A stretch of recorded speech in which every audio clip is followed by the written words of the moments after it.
Hello everyone, আজকে আমি তোমাদের সাথে শেয়ার করব চুলকানির রেসিপি, বাংলাদেশের ফেমাস একটা রেসিপি। তো চলো শুরু করা যাক। এখানে আমি চুলকানোর জন্য প্রথমেই দুটো কচু নিয়ে নিলাম। এটাকে অনেক জায়গায় মান কচু বলে, অনেক জায়গায় দুধ কচু বলে। তোমরা অবশ্যই কমেন্ট করে জানাবে কোন এলাকায় কি বলো। আমি সঠিকভাবে নামটা বলতে পারতেছি না। এটাকে প্রথমে এভাবে পরিষ্কার করে কেটে নিলাম। পাতলা পাতলা করে কেটে নিতে হবে। এদিকে আমি ইলিশ মাছকে টুকরো টুকরো করে ভেজে নিতেছি। যেহেতু চুলকানোর জন্য রেসিপিটা করব, তো ইলিশ মাছের চুলকানের, কচুটাও চুলকানের। আমি এটাকে ভেজে নিতেছি এই কারণে যে একসাথে রান্না করলে যাতে কাটার সমস্যাটা না হয়। মাছটা ভেঙে গেলে পরে দেখা যায় মুখে কাটা বাজে, খেতে সমস্যা হয়। মাছটাকে এরকম কড়া করে ভেজে নিতে হবে। আমার কচুটা কাটা হয়ে গেল। এবার এটাকে ভালোভাবে ধুয়ে নিতে হবে। 7 থেকে 8 বার পানি চেঞ্জ করে ভালো করে ধুয়ে নেবে।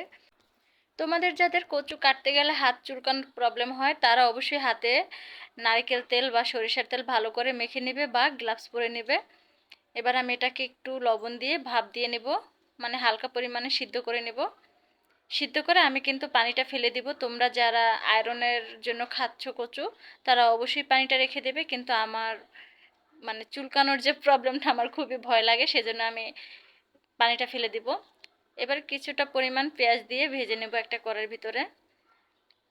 এখানে আমি 50 গ্রামের মতো পেঁয়াজ কুচি দিয়ে দিব। এবার এখানে আমি 50 থেকে 60 গ্রামের মতো রসুন বাটা দিয়ে দিলাম। যেহেতু কচু রান্না করব চুলকানির প্রবলেমের জন্য, তাই আমি এটাকে রসুনটা বেশি দিলাম। এবার 2.5 চামচের মতো হলুদ গুঁড়ো এবং 4 চামচের মতো মরিচ গুঁড়ো, ঝালের পরিমাণটা একটু বেশি দিব। হাফ চা চামচের মতো চিনি, স্বাদ মতো লবণ। এটা দিয়ে ভালোভাবে কষিয়ে নিতে হবে। যেহেতু মাছটা আগে থেকে ভাজা আছে, তো মাছটা পরে দিলেও চলবে।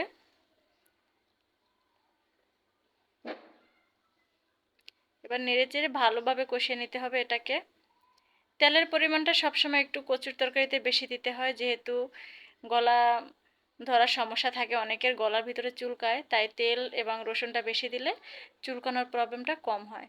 এখানে আমি 2 থেকে 3টা তেজপাতা দিয়ে ভালোভাবে কষিয়ে নিলাম। এবার আমি কচুটাকে দিয়ে দিব এখানে। কচু এবং মাছ একসাথে দিয়ে দিলাম। এবার ভালো করে মশলার সাথে মিশিয়ে নেব।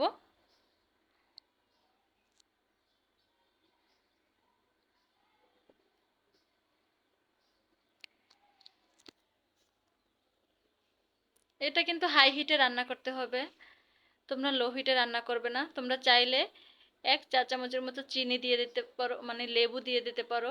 চিনি তো প্রথমেই দিয়ে দেওয়া হয়েছে। এবার ঝালের জন্য চাইলে কাঁচামরিচ কুচি দিয়ে দিতে পারো। তবে চিনি মাস্ট দিবে, চিনি, রসুন এবং তেল, এটা মাস্ট লাগবে, কারণ তাহলে না কচু খেয়ে মজা পাবে না।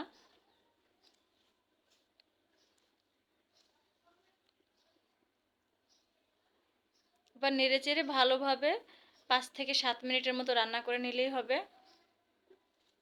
আমি এখানে 1 ফালি লেবু দিয়ে দিলাম।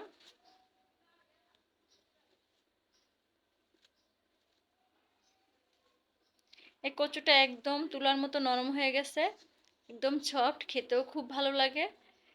আর স্বাদের তো কোনো কথাই নাই। তোমরা অবশ্যই বাসায় ট্রাই করে দেখবে, আর আমাকে অবশ্যই কমেন্ট করে জানাবে।